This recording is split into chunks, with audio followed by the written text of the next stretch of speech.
माहिम विधानसभा पर नहीं बनी महायुति के बाद नामांकन वापस लेने के दिन सदा सरवणकर का ऐलान, कहा मैं चुनाव लड़ूंगा।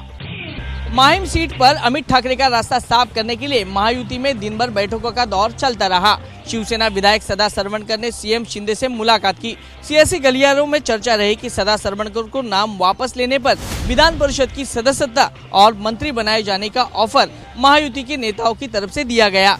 सीएम शिंदे ने सदा सरवणकर को राज ठाकरे से मिलने का निर्देश भी दिया था। सरवणकर राज ठाकरे से मिलने भी पहुंचे, लेकिन राज ने मुलाकात से इनकार कर दिया। राज के इस तेवर के बाद सदा सरवणकर ने चुनाव लड़ने का ऐलान किया है। प्रमुख पदाधिकारी उनके राज साहब के पास गए थे और उन्होंने बताया कि मुख्यमंत्री महोदय ने इस बारे में आपसे चर्चा करने के लिए बोला है, लेकिन उन्होंने बताया कि मुझे मिलना ही नहीं है और आपको अगर खड़ा रहना है तो आप खड़ा रहो।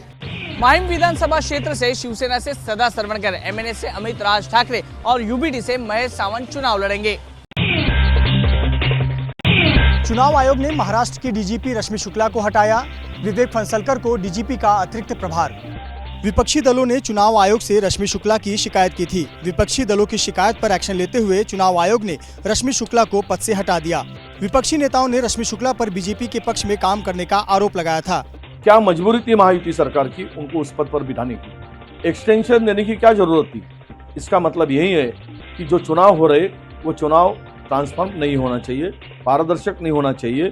कांग्रेस इस प्रकार से किसी भी महिला अधिकारी को सार्वजनिक तरीके से टारगेट करना, टॉर्चर की तरफ लेके जाना, इस प्रकार का रवैया कांग्रेस का, ये अच्छी बात नहीं है। ये कांग्रेस के ऊपर भी कभी उल्टा हो सकता है। मुंबई पुलिस के कमिश्नर विवेक फणसलकर को फिलहाल महाराष्ट्र डीजीपी का अतिरिक्त प्रभार सौंपा गया है। चुनाव आयोग ने महाराष्ट्र के मुख्य सचिव को नए डीजीपी की नियुक्ति के लिए कल दोपहर 1 बजे तक 3 आईपीएस अधिकारियों का पैनल भेजने का भी निर्देश दिया है। जून 2024 में रिटायरमेंट की उम्र पूरी होने के बावजूद रश्मि शुक्ला को जनवरी 2026 तक 2 साल का एक्सटेंशन मिला था। जब ये एक्सटेंशन दिया गया था तब भी विपक्ष ने इस पर सवाल उठाए थे। जम्मू कश्मीर विधानसभा में सत्र के पहले दिन धारा 370 को लेकर हंगामा। पीडीपी विधायक के प्रस्ताव पर सदन में हुआ हंगामा। विधानसभा में पीडीपी विधायक वहीद पर्रा ने जम्मू कश्मीर राज्य को विशेष दर्जा देने वाले अनुच्छेद 370 को हटाए जाने का विरोध किया। वहीद पर्रा ने अनुच्छेद 370 खत्म करने के खिलाफ प्रस्ताव पेश करने की कोशिश की। इस पर सदन में हंगामा शुरू हो गया। धारा 370 का जम्मू कश्मीर की असेंबली से कोई लेना देना नहीं है, तो असेंबली में रेजोल्यूशन लाना, असेंबली में प्रोपेगेंडा खड़ा करना, उसको भारतीय जनता पार्टी कभी बर्दाश्त नहीं करेगी। हंगामे के बीच विधानसभा अध्यक्ष रहीम राठौर ने कहा कि उन्होंने पीडीपी विधायक के प्रस्ताव को मंजूर नहीं किया।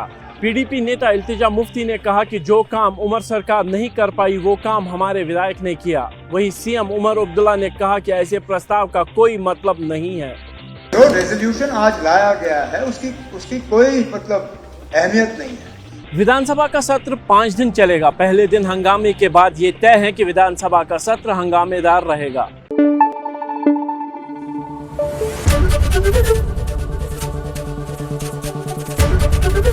एबीपी न्यूज आपको रखे आगे।